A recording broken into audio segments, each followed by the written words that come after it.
Welcome to the Deep Dive. Today we're really digging into a moment that grabbed headlines everywhere, that recent Anchorage summit between President Trump and Russia's Vladimir Putin. Right. A lot of noise, a lot of speculation. Exactly. And we want to get past those initial flashes. Our mission today is to unpack what really happened based on our sources. What were the signals each side was sending? And crucially, what does it all mean for the war in Ukraine and, well, global relations generally? We've pulled together quite a range of material for this. Think major outlets like CBS, Washington Post, Reuters, Al Jazeera. But also deeper dives from places like Politico, AP, The Guardian, even specialist groups like the Atlantic Council, OFAC reports. Just security, too. So a pretty wide net to get a full picture. I'm definitely keen to get into this with you. I think there are some surprising details here. Absolutely. The goal really is to synthesize all that, cut through the chatter. We want to help you understand not just the what, but the why.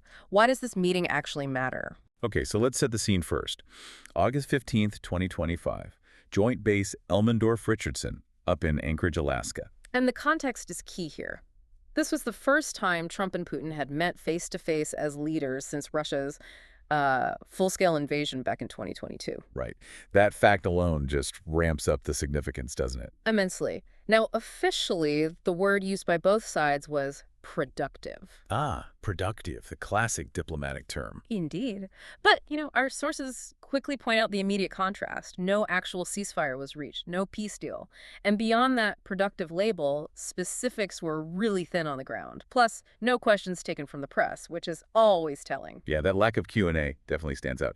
But something else that caught our sources' attention, something different this time, was who was in the room from the U.S. side. That's a really important detail. Unlike some past Trump-Putin meetings, this wasn't just the two of them. No. We had senior officials present right from the opening. Sec-State Marco Rubio, Special Envoy Steve Witkoff. And then plans for a wider working lunch, bringing in people from Treasury, Commerce, Defense, the Chief of Staff. It suggests a potentially more structured, whole-of-government approach from the U.S. this time around. Which makes the next point even more striking. President Zelensky wasn't invited. Yeah, that's huge. And according to the reports we've seen, that decision caused real alarm, certainly in Kyiv, but also in several European capitals. Zelensky himself had been very public, hadn't he?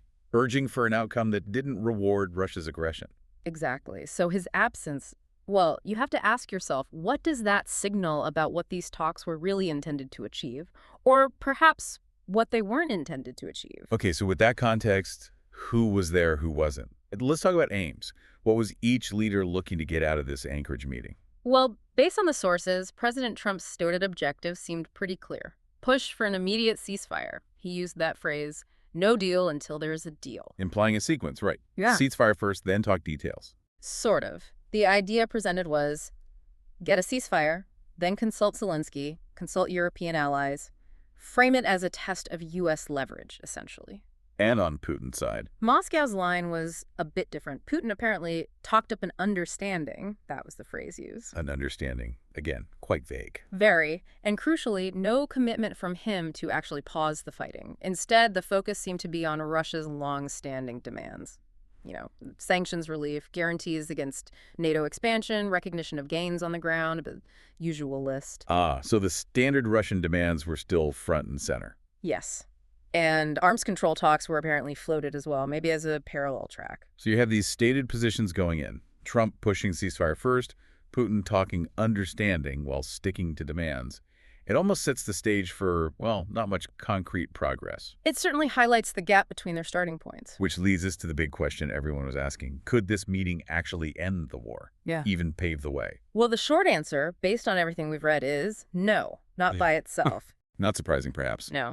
The summit just didn't deliver a ceasefire. And the really hard stuff, the fundamental issues you need to solve for any credible path forward, they're still completely untouched. Right, because ending or even just freezing the conflict needs progress on so many fronts. Exactly. And none of that happened in Anchorage. So what are those core unresolved issues? Let's break them down.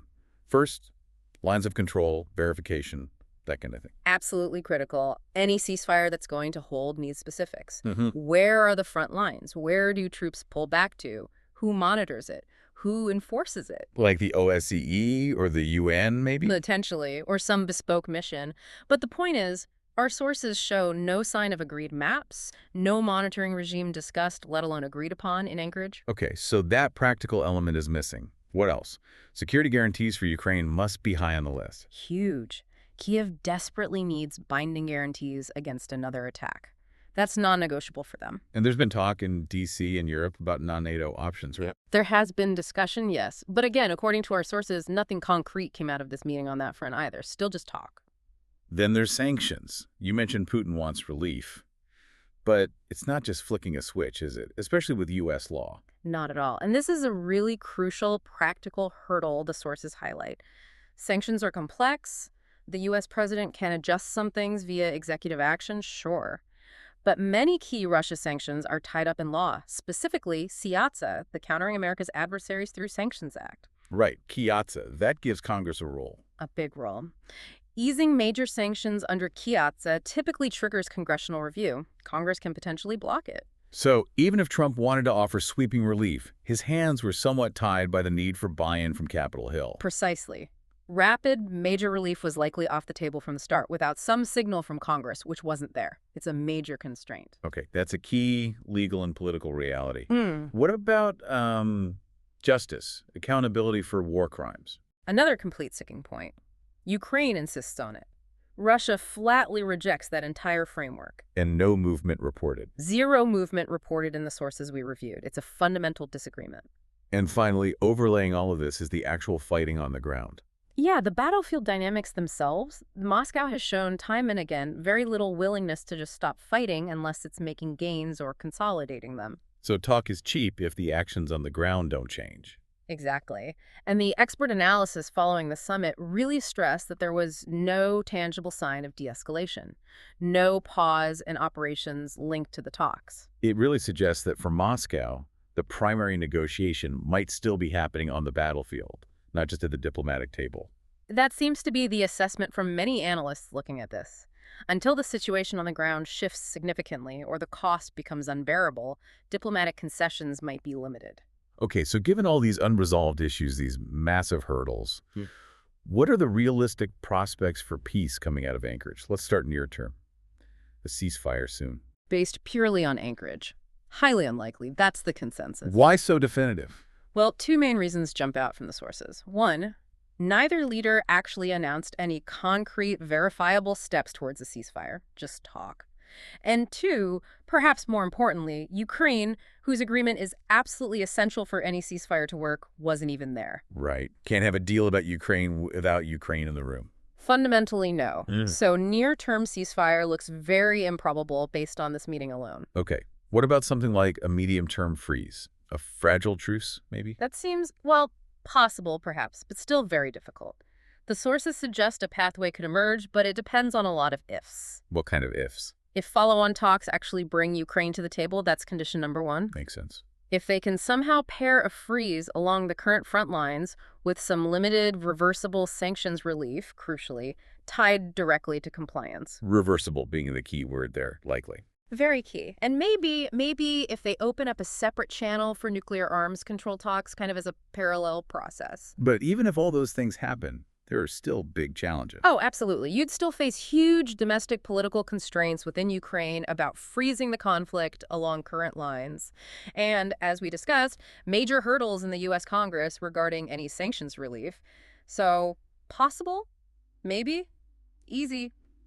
Definitely not. And a full peace settlement, ending the war completely. That still looks very distant, just too far apart on the core issues. Territory, reparations, accountability, Ukraine's long-term security. Exactly. All those foundational disputes remain fundamentally unresolved, and neither side, based on Anchorage, signaled any real readiness to compromise on those fundamentals. So it helps to keep expectations grounded, I suppose. Very much so. Okay, so looking ahead then, what should you, our listener, be watching for in the coming days and weeks as this unfolds? Good question. First thing is communication. Keep an eye out for any detailed readouts or reports of calls between Trump and Zelensky or Trump and European leaders. See if Anchorage actually set any specific benchmarks or timelines for what happens next. Precisely. Did it lead to concrete follow-up plans? Or was it just a one-off meeting? Second, The battlefield itself. This is the de facto test, really. Watch for any tangible pause in fighting, any reduction in missile strikes or major ground operations in the next few days. That would suggest maybe something shifted, even if not publicly announced. It would be an indicator, yes. A lack of change would also be telling. Third point to watch. Congress. Specifically, the reaction on Capitol Hill to any hint or discussion of sanctions relief. Remember Keatsa. Yeah, how Congress responds will be critical if any actual sanctions easing is proposed. They hold significant power there. Absolutely. Watch for statements from key committee chairs, maybe legislative action. And finally, The format of any future diplomacy. If talks do continue, who is involved? Is Ukraine included next time? Are European allies formally brought into the process? those structural points will signal whether we're moving towards a more inclusive and potentially more productive negotiating framework. Exactly. They're tangible signs of whether the diplomatic track is actually evolving or just stalled. Okay, so let's try and pull this all together. The Anchorage Summit. Definitely historic optics, a major moment on the world stage. No doubt about the visibility. But at the end of the day, reading through all these sources, the clear takeaway is no deal. Historic optics, but no substantive deal. That Not- seems to be the consensus. Yeah. And ending this war, it still comes down to the really hard, detailed work. Ceasefire mechanics, genuine security guarantees for Ukraine, a workable path on sanctions. All the things that apparently weren't mailed down in Alaska. Exactly. None of that got resolved. So here's a final thought we want to leave you with, something to mull over. In this complex world we're in, what does it truly signify when two major powers meet to discuss a brutal conflict, but the country actually being invaded isn't at the table? And when the most fundamental issues, the absolute core disagreements that fuel the war, remain completely untouched by the discussion. How might the future of international diplomacy, the way countries interact, be shaped by outcomes like this? Something to think about. Thank you for joining us for this deep dive today. Keep exploring, keep questioning.